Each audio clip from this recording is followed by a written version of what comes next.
About a year ago, my parents had a huge oak cut down from their front yard. And the reason we had it cut down was because it was leaning towards their house. And after we cut it down, we found out that the base of the root had a bunch of rot in the middle.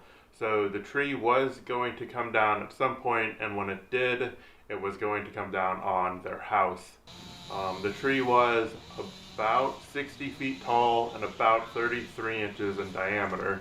And we didn't have time to count the rings, but based on some calculations on the internet, the tree could have been anywhere between 80 to 100 years old, which is impressive because the house is only 50 or 60 years old. So that means they built the house around this tree when it was pretty young. So that's pretty awesome. But anyways, they cut it down and they allowed me to take two 8-foot sections up to a sawmill and have it cut down to 8/4 by 8-inch by whatever length they could get out of it, and that is what's behind me. And they allowed me to do that with kind of a promise that I would build each family member something out of part of this wood. My brother wants a rocking chair. My sister doesn't know what she wants yet. I think I'm going to build the frame of a grandfather clock out of some of it, as well as a dining room table. And my parents will get something as well.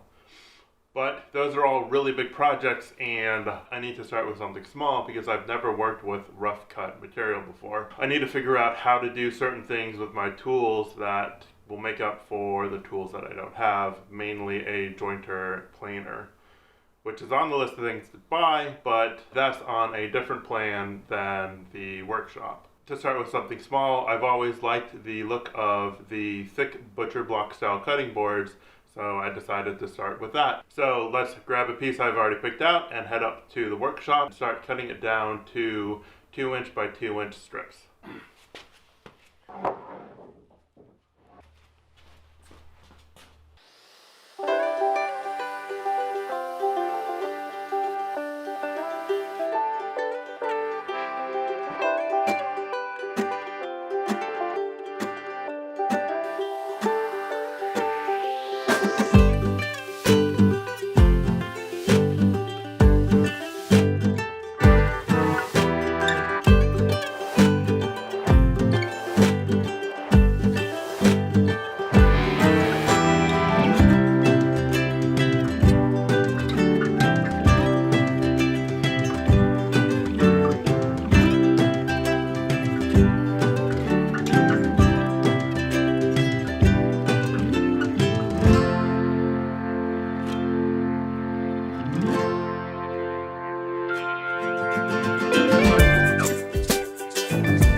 Now that I've turned this into these, it is time for the glue up.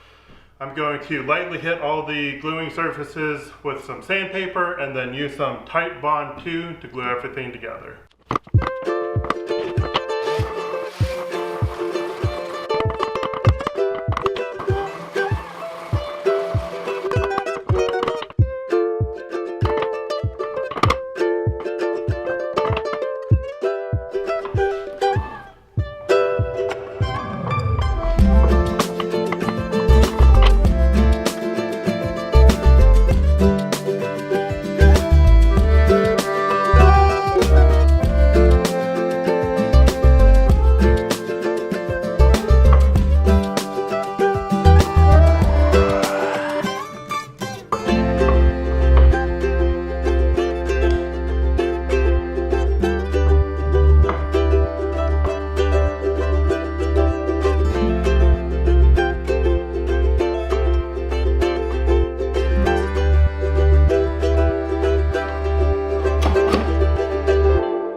having plenty of time to set, we can now pull the cutting board out of the clamps.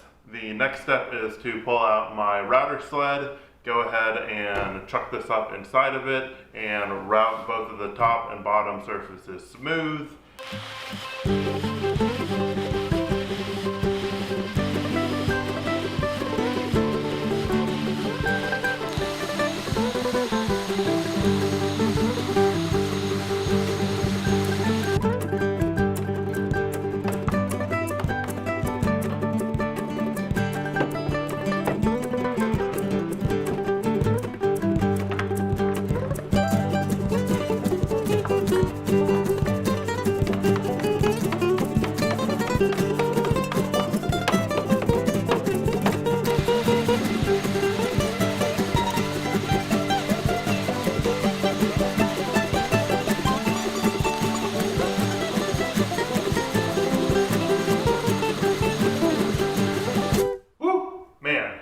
Messy.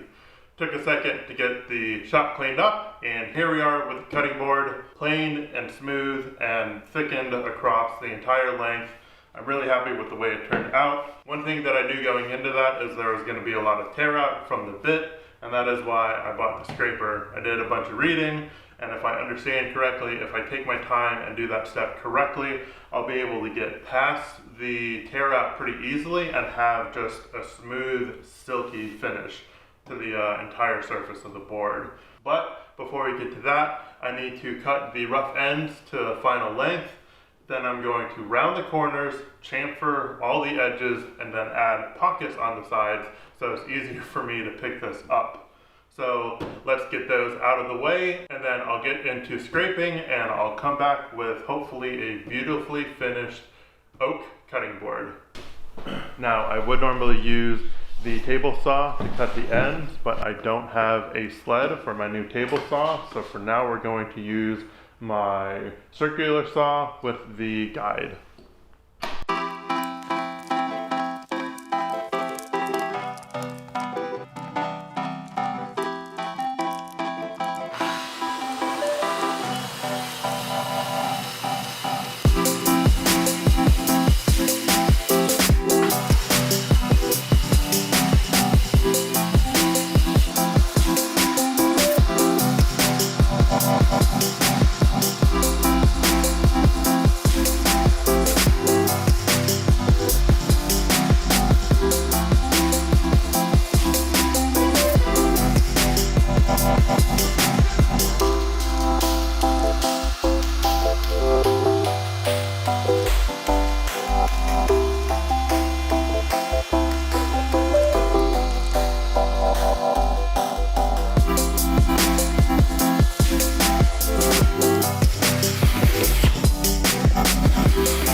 And here we are at the end of a week's worth of work. I have my brand new butcher block style oak cutting board. I am extremely happy with the way it turned out. There are a couple gaps. There's like an inch gap over here and an inch gap over here in the seams that didn't quite get fully glued together. but I'm not too concerned about that. Using the router to help smooth everything out, get everything to the right thickness, and then using the scraper to clean all that up worked really well. The scraper did a really good job. I think I got through most of the tear out with the scrapers, but there's a couple places that are a little bit deeper than that process will allow. So going forward, if I do anything like this and want a really smooth surface, I'm going to have to get a planer joiner to smooth out the entire surface in one pass. But with that aside, I'm so happy with the way it looks. I've already gone and put 3 layers of cutting board oil on with 20 minutes in between each coat, and it just looks fantastic. I am very excited to have this in my kitchen, and I'm looking forward to using it. And with this project wrapped up, I just wanted to say thank you for watching. If you want to help support the channel, there's a short paragraph in the description you can go read. I'm going to take my new cutting board and go prepare dinner. And in the meantime, I hope you go out and do something fun, do something enjoyable, and I will see you in the next one. Bye.